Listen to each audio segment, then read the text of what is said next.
Hello and welcome, Success Grid Nation, to this new episode of the Success Grid podcast with your host, Hussein Talib. In this episode, I have with me Jeff Buehner. He's an author of The Sultan's Seven Secrets, is a game-changing book on building your dreams, managing your feelings, and seizing control of your life.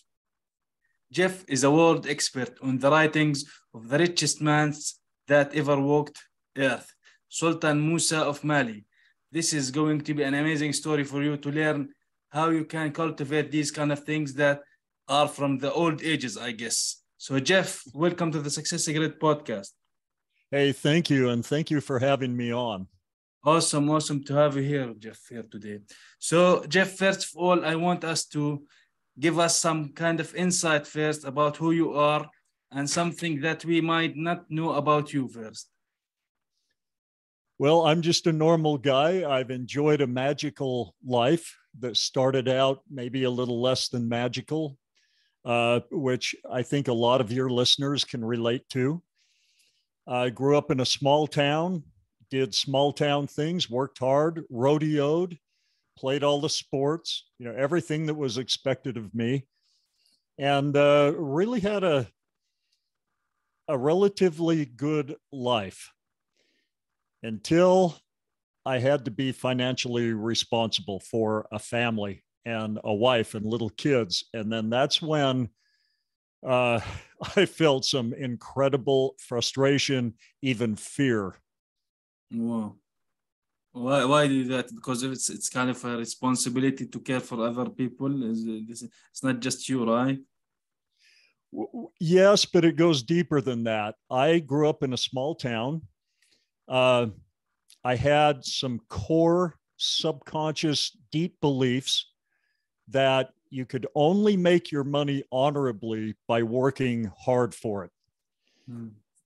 And I was doing that. I was pouring concrete, working really hard for my money, but I wasn't succeeding in a way that was satisfying. I wasn't able to make enough money to provide the way I wanted to provide for my family. And so that's kind of when my troubles really began. Yeah. So from there, what happened in your life that made you want to do or discover new things to like accelerate, maybe let's say your success, discover new ways to attract wealth? And when we are talking about wealth, it's not just about money. It's all about the abundance that you have in your life, whether it's about money, your health, your family's well-being, all these things.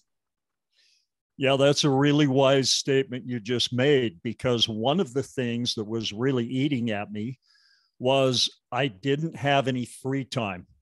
I was working 6 days a week. I worked most holidays. I only took the real important ones off, Christmas, Easter, the big ones. But usually I just worked because I had to. One of the things that strikes me is that most of the fear that people feel stems from a lack of control. They don't feel like they're in control of their life. They don't feel like they can change it. They don't see any solutions. And that was me. I was filled with frustration and fear at the time. And I need to make this point. This isn't something that happened, for one day, for a month. I felt fear.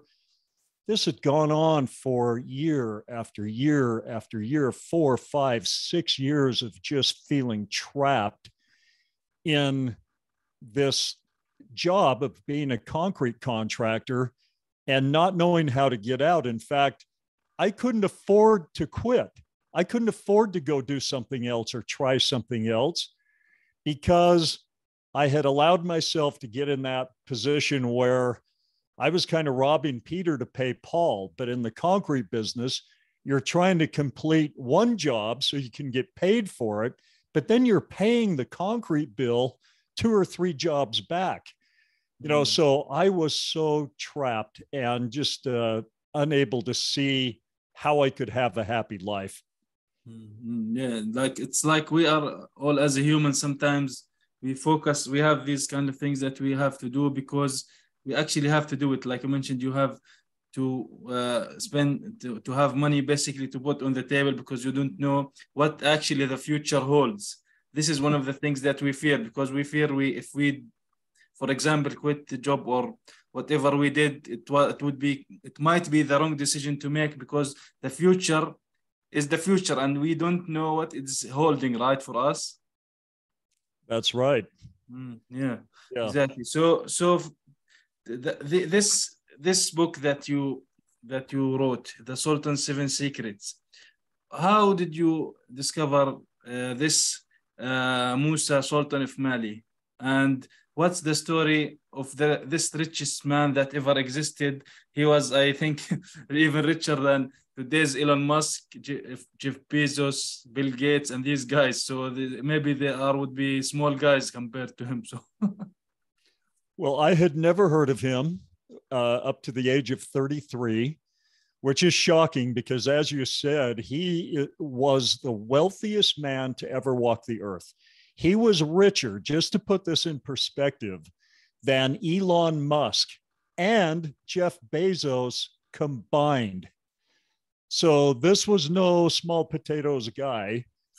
And yet I had never heard his story. And he's a real man in history. He's in the history books. Mm-hmm. Yeah. So, and what, let's say, in what era or what dates did he exist in Mali? I think Mali is in Asia, right? So maybe. So what time did he was? Did he do? Was he like some kind of king? So what did he do exactly? Yes, he ended up gain his wealth. Sultan. He lived in the 1300s. So there again, to put it in perspective, he was wealthier than anyone you know today, but he lived in the 1300s in West Africa. Oh, okay.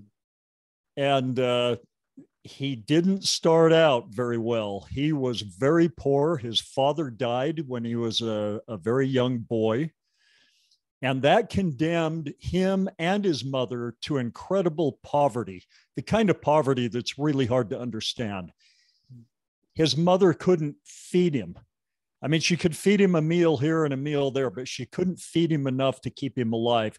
He actually had to go out and steal food to survive. So his situation was pretty dire. At the age of 12, he fell in with an older thief who actually ended up trying to kill him rather than share the bounty of this heist that they made together. And he left Musa in a cave to die. When he was like 12 years old. 12 years old, just a little boy, really. But he had, in this cave, he had what we call a near-death experience. And he encountered a man made of light who taught him basically how the world works, how creation works, how human beings are made up, and how we can create things. And he survived this attempted murder and went on. From that point on, he turned his life around. And, like I say, it's history. He became the wealthiest man to ever live. But it wasn't just money. He was ultra successful in every way you can imagine. His love life was the stuff of fairy tales. He was loved by all of the people. He was chosen to be Sultan or a deputy to the Sultan, who was going on an excursion because he was so benevolent. He was such a great guy, and he was independently wealthy. So he didn't need to steal the Sultan's wealth. But just an unbelievable success story. His is really the greatest rags to riches story ever told. Wow. So when we are talking about the language of gods, does that mean in humans, when we in general as a human relate things to God, that means we are relating things to a higher power, right? So do we as humans need to relate this higher power in order for us to achieve what we want to achieve, whether it's money, whatever it is that we want to go have our goals achieved for. So do we have to relate to this higher creator for that, do you think? Well, the first thing Musa learned in his near-death experience is that he had two bodies, a spirit body and a physical body. And that what happens at death is that your spirit body, which is the real you, that's the one with the life power, pops out of the physical due to injury or disease. And the physical, when the spirit body pops out, is just a worthless lump of clay. You know, it can't feel anything, it can't do anything. It's animated by the spirit body. But the thing he learned is that his spirit body is a literal child of God. Now, I don't know about you, but I love that. The second I read that, and I'll go back to how I came across this information, but the second I read that, it elevated my hope, you know, my sense of worth, that if that's true, then the real me that animates this physical body is a literal child of God. And then you go one step further. What do children do? You know, they grow up to be, over time, something like their parents. And if God is a creator and he's full of love and goodness, then that gives me hope that, you know, my future, even beyond this earth, is really exciting and worthwhile. So that was a wonderful thing that happened to me right off the bat.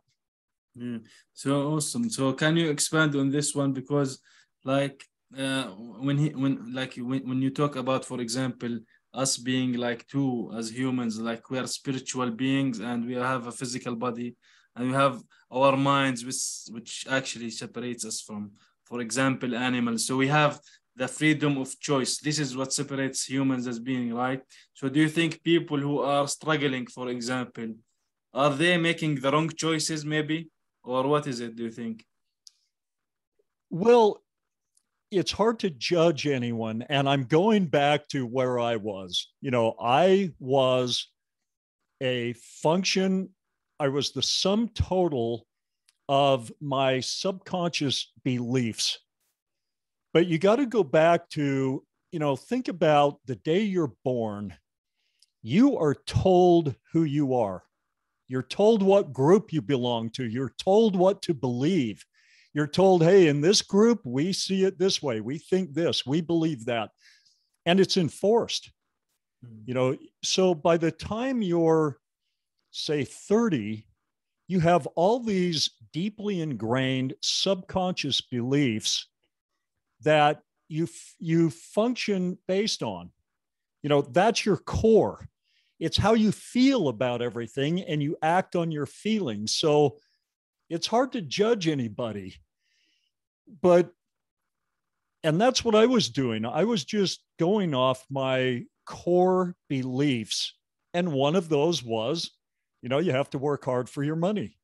Another one was, it was wrong to be rich, or you can't be rich and righteous at the same time. You can't be rich and be a good person at the same time.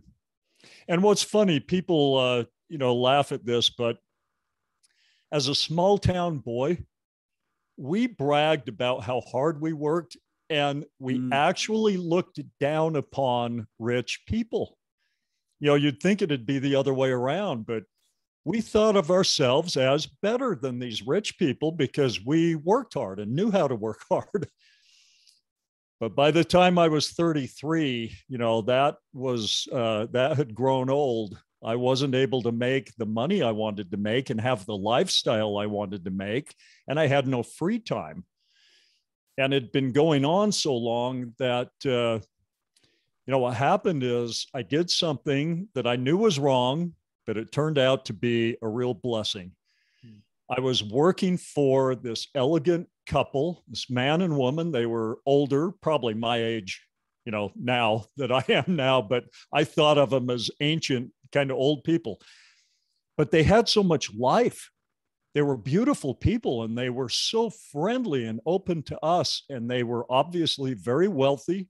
The home we were working on that they owned was this beautiful old home that they were refurbishing. And it hit me.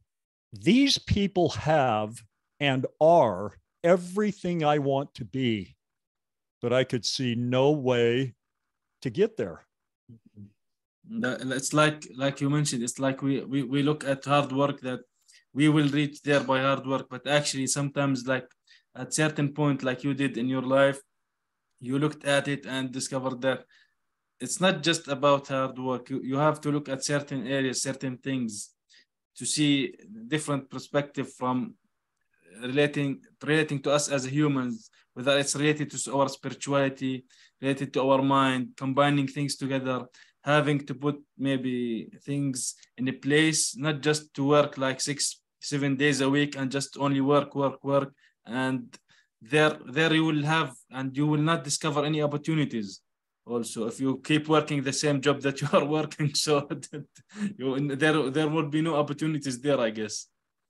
Pure truth. What you just said is pure truth. But it goes beyond that. I mean, everything you want already exists. It already lives in this magical place called out there somewhere. So every good idea, every business idea that would work for you, every new business partner, every solution to your health problems, they're out there somewhere. But based on your mindset, you either keep them out there or you bring them to you. You get it to come to you. And this is what I learned that changed my life completely, is how to get everything and anything you need or want to come to you.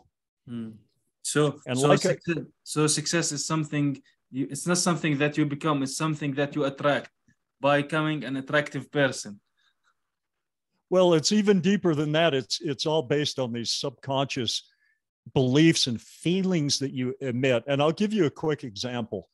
If you've ever known a couple trying to get pregnant and they can't, it starts to become a real problem. It puts them through so much pain. It's even hard to watch.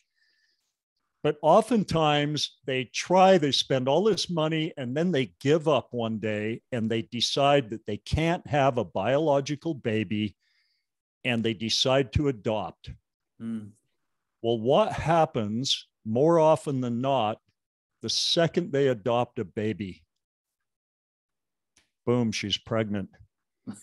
That happens. You cannot discount this phenomenon because 2 out of 2 in our family, 100%, they couldn't have a baby. They finally give up. They decide to adopt, and now they're pregnant. Now they got 2 babies coming. They got one in their arms and another one on the way. Well, what changed? All right, this is where the language of the gods comes in. You can codify this. And once you understand how to speak the language of the gods, you seize control of your life and your future. And I'm just going to give you a little background. When I learned this, within 8 to 9 months, I went from being like a $60,000 a year concrete guy to making hundreds of thousands a month in a new business that I was really good at and that kind of fell right into my lap, came to me from out there. So let me tell you about this beautiful, elegant woman who was so kind, and she would talk to us.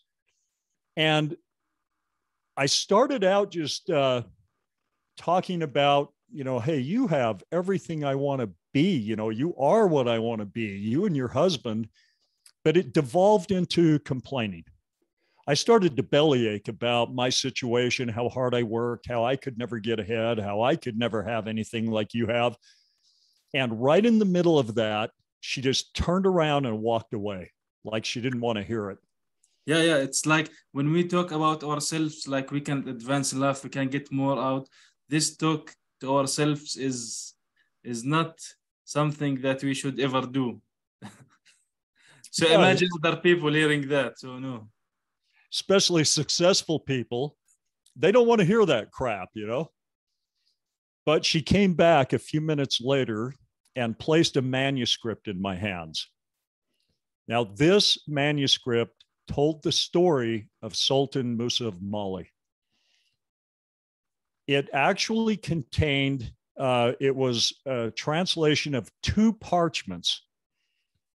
One of them was a fairy tale.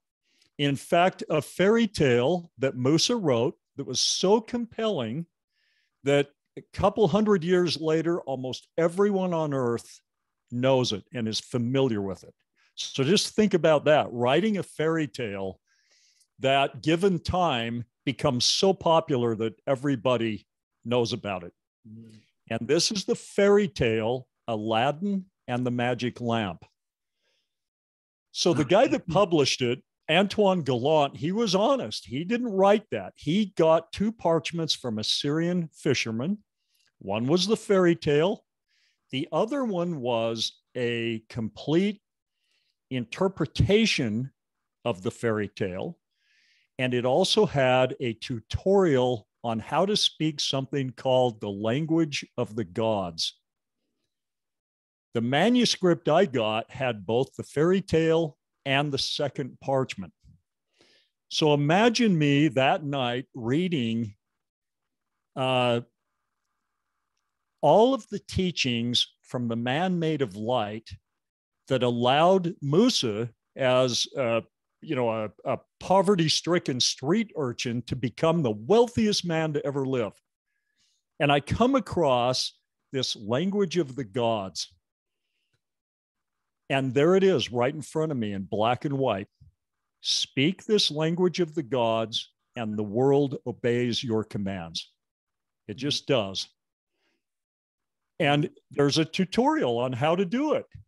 So I stayed up all night reading this, and I knew it was true. The second you read it, you'll know it's true too. You just know, yep, that's how it works.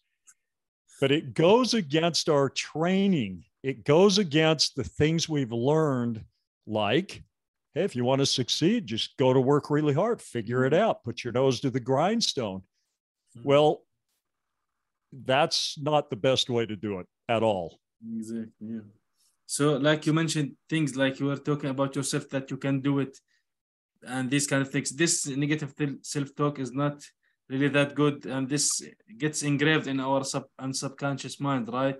So like you talked about this, now you got this manuscript, and you while you were reading that, you got this idea that this is something that basically someone handed you like plates of golds, maybe, right? So Yeah. So can we compare this manuscript, for example, about Sultan Musa of Mali, with the secret? Like the secret is well known. A lot of people talked about that. Actually, I used to work in a bookstore, and we used to sell lots and lots of copies of this one. So does it compare in any way? Well, yes, because the secret has truth in it, exactly half the truth. Okay. But the second part is so important because people read The Secret, they got all pumped up and excited, and they started focusing on things they wanted, things, imaginary scenarios that made them feel good, but they didn't understand why doing that was going to work or how doing that was going to change anything. So they didn't do it long enough to hang in there.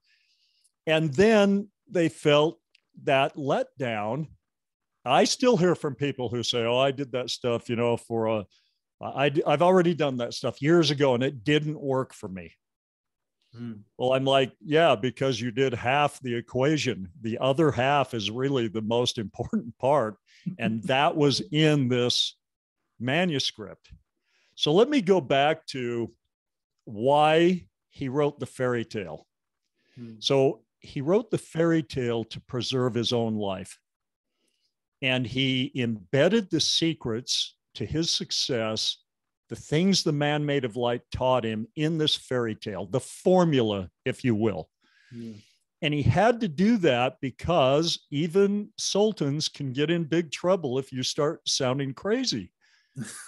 Really? You know, this is the 1300s. I don't think this is the case nowadays. So. Yeah, I mean, you can't just come out and say, hey, I died yesterday, but then I came back to life. And by the way, I met God, who taught me things that, you know, go against what our learned scholars think. You know, that's an easy way to get yourself imprisoned or even killed. And he knew that.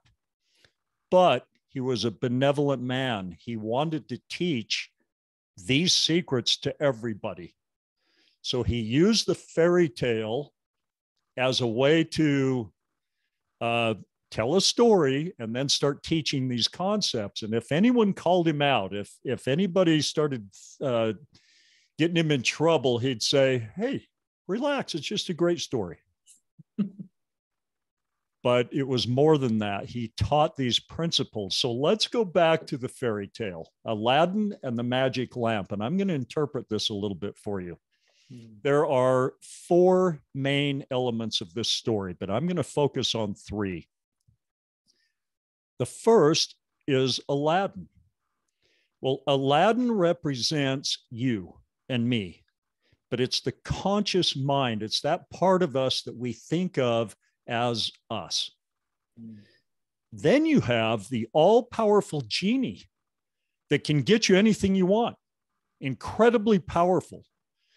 Now, this represents what Musa called the veiled mind. We have 2 bodies. We also have 2 minds, a conscious mind and this veiled mind. The veiled mind is the mechanism that controls your life.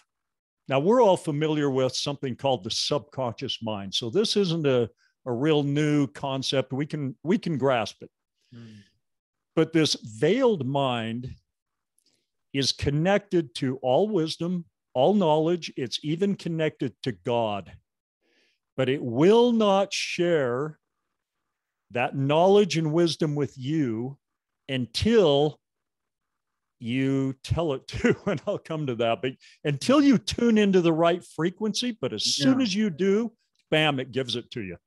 And you've experienced this in your life. You know, it's like the couple trying to get a baby here. They didn't know how, but as soon as they tuned into the right frequency, she's pregnant. Now, I'm going to help you understand this a little bit more. But so we've got Aladdin and we've got the genie. But what changes everything? The genie was always there. The veiled mind was always there. Aladdin was always there. We know these, like the stories from cartoons or movies, especially the late one, like it's like you rub the lamp and basically you get what you wish for. Yes. The magic lamp is what changes everything in Musa's life. And remember, he wrote this as a metaphor for his own life. The lamp represents knowledge of how you can consciously command your subconscious mind in the language it hears, responds to, and obeys. Once it decides to go get you something, it will do it. You can't stop it. Nobody's tough enough to stop it. It just does it. If you have a subconscious belief, for example, that you're to be poor, you're going to be poor. You could win the lottery and have $100 million, and 5 years later, you won't have any of it. Who will? The guy who is subconsciously programmed to be wealthy. He'll have it. So the magic lamp represents not just the language that the subconscious mind hears and obeys, but the knowledge of it. That's what it represents, the understanding of how we work, how the whole thing works. You've got this mechanism controlling your life and steering it and taking you exactly to where it believes you're supposed to be, and it will do it. It's so good at it. You can't, like I say, you can't stop it. But here's a question for you, Hussein. Yeah. If it takes you exactly where it believes you're supposed to be, who told it what to believe? Well, it should be me, I guess. Yeah, you're right. You told it. So how are you telling it? And I'm telling you, this changes everything. This is what took me from, a concrete contractor to very successful businessman in an industry I loved and was good at, and it was right down my alley. You tell it what to believe in the language of the gods. Now, this language is not the words that come out of your mouth. And it's not even the thoughts you think. You think that's, that it would be hearing your thoughts and trying to make your life wonderful based on what you want, but it doesn't care about any of that. In fact, it's a mistake to even think of it as a passionate entity that cares about you. It's more like a computer that can be programmed, and it carries out that program with perfection. And it doesn't care whether you're happy or sad. Now, one of the reasons that might be true is because, you learn from all experience, whether it's, quote, good experience or bad experience. Exactly. You're learning and you're growing. And the more, miserable you come, the more motivated you become to try something else and do something different. So it's all about learning and growing. But this mechanism can be programmed and is programmed by you. You're speaking the language of the gods right now. Everyone who's listening is speaking it right now. And remember, in the metaphor for his own life, the genie only says two things. One is a question. What is wanted? What do you want? The other is a statement. Your wish is my command. So it's always asking, what do you want? And you're always answering in the language of the gods. So yeah. Yeah, well, okay. So let's talk about the language of the gods. If it's not your words and it's not your thoughts, what is it? Exactly. It's feelings. Feelings is the language of the gods. Feelings towards what? Feeling towards the things that we want to have, toward the things that we wish we have, toward the things that we already have and want more of. Feelings about any aspect of your life. In fact, you can know 100% what your subconscious mind believes about any aspect of your life by simply thinking about that aspect and then paying attention to how you feel. So take your social life, for example.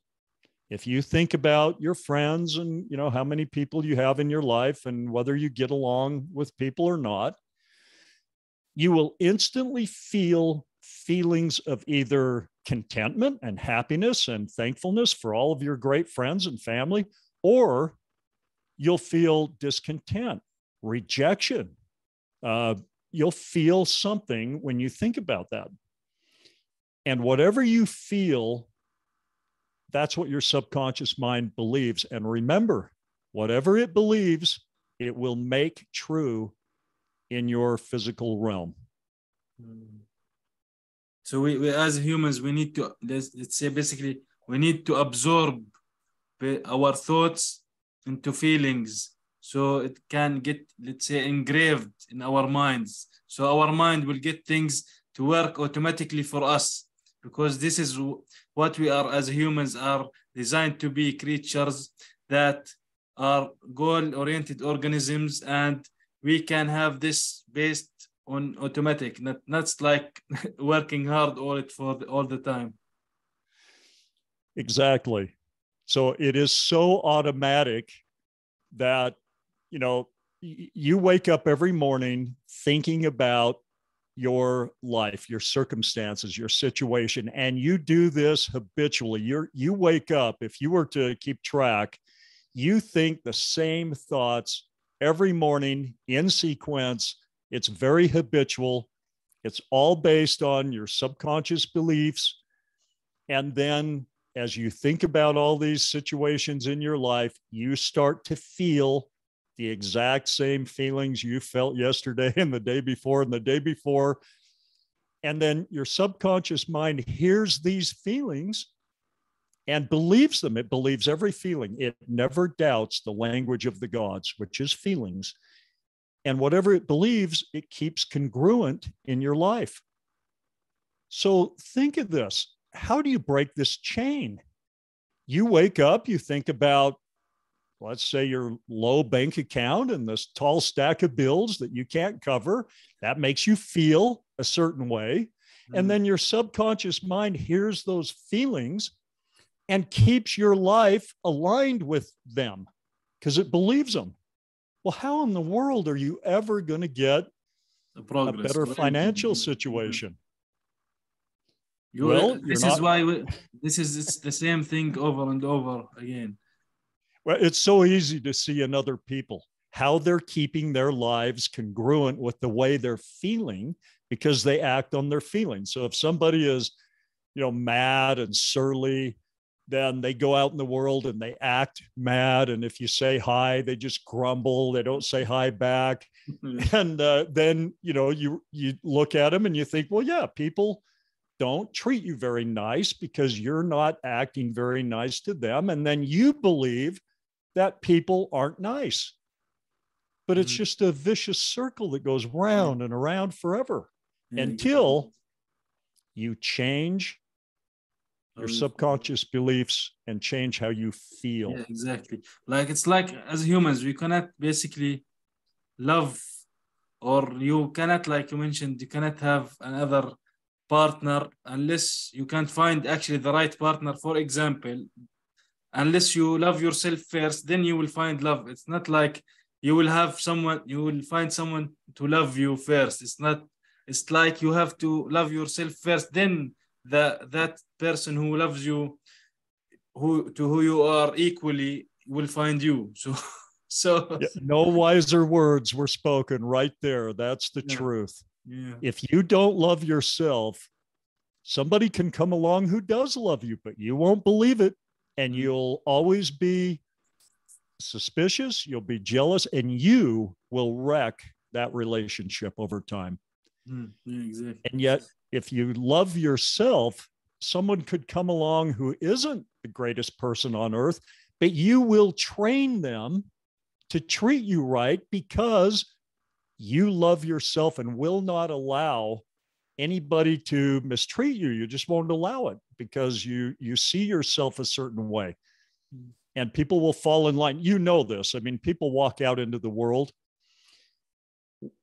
One person can go into a room where there's a group of people and they will get treated one way. And another person walks into the same room, the same group of people, and gets treated an entirely different way. Well, why? Because they're telling people how to treat them. They're telling the world how to treat them. They're telling finances how much money to give them. They're telling the health situation how healthy they should be. You're doing it. But a lot of people don't want to accept that responsibility. And yet, the second you get clear on you're doing it, you are creating your life by telling your subconscious mind what kind of life to create for you. And it obediently just does it. It never backtalks you. It never disobeys, but in the language of feelings. So awesome, Jeff. So can you give us just one takeaway? I feel like this talk can go for hours, actually. It's like there is a lot of things to talk about. So can you give us, for the Success Grid audience, like basically one takeaway to take from this episode so they can apply things? Feelings are self-fulfilling prophecies. take control of your feelings, and you'll take control of your life. Now, to do that, you're going to go against your training. You're going to go against reality. But in my book, I give the tutorial. And how we were raised, right? These kind of things. Yes, all of it. So it almost doesn't matter where you are right now. You have the right and the power and the ability to decide what kind of life you want to have. And then tell your subconscious mind in the language it obeys what kind of life you want. And it will go get it. It will bring it to you from out there. New business ideas, new people, new interactions will happen. You'll be looking for different things, finding different things. It will all change very naturally. You'll act on your new feelings. You speak to it in feelings, it speaks back to you in feelings, and that's how you operate in life. But it takes learning how to rub the lamp and speak the language in the face of your reality, because your reality is getting you to feel the way you did yesterday and the day before and forever. And so it's always going to stay congruent until you change how you speak this language. So it takes a little bit of a tutorial, but that's why I wrote my book, to teach people how to do it. Yeah, awesome. So very insightful information. This is like basically like next level of things beyond The Secret, actually. It's like on a different level. I read The Secret a long time ago, and this one is definitely beyond that. So Jeff, where can people get in touch with you, learn more about you, get your book, and learn more about this? I've made the book available unbelievably inexpensively because I need to get this information out. So if you go to sultans7secrets.com, that's Sultans with an S at the beginning and the end, and then the number 7, secrets with an S at the beginning and an S at the end, sultans7secrets.com. You can download a digital version of the book, and you could be speaking the language of the gods tonight and all day tomorrow. And I promise you, your life will be different. Yeah, awesome. Well, Jeff Buehner, thank you for being here today with me on this episode. Really, really amazing information and insights. And like you mentioned, we as humans, we need to like feel ourselves from the inside out to put us in a place where we can prosper more and have more easily and effortlessly without like always worrying about whatever it is that we are worried about. So thank you, Jeff. Hey, thank you for having me on. It's been fun to talk about this. Awesome. Thank you.